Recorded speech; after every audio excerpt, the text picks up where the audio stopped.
Hello guys, magandang araw. Meron tayo ngayong pupuntahang isang project. Bali project ito ng kumpare ko. Naghahanap siya ngayon ng gagawa ng kanyang hagdan.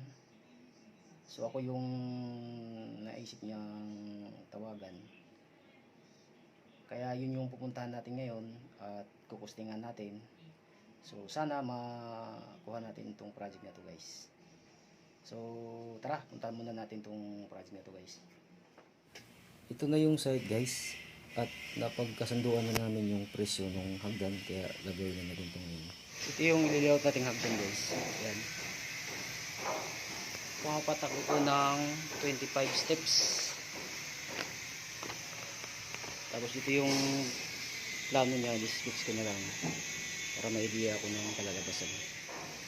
So pagdating dito 4 steps, tapos maglalanding siya ng 5 steps, tapos paakit naman siya doon, lalanding naman siya ng 10 steps, tapos paakit naman siya rito, lalanding naman siya ng 16 steps, tapos yung huli yun na yung papunta ng second floor.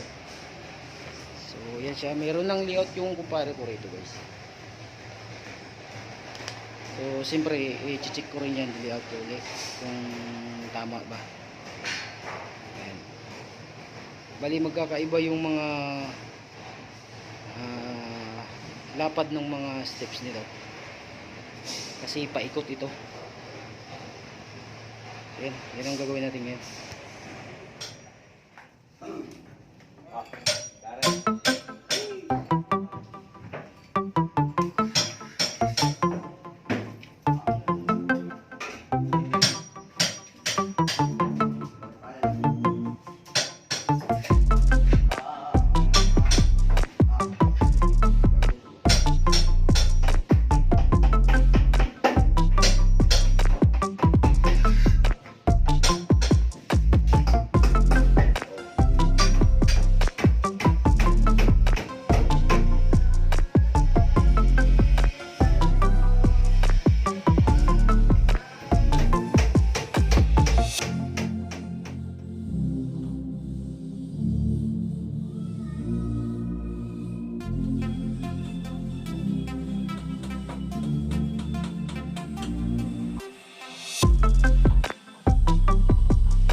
Nagdadampot nga lang ako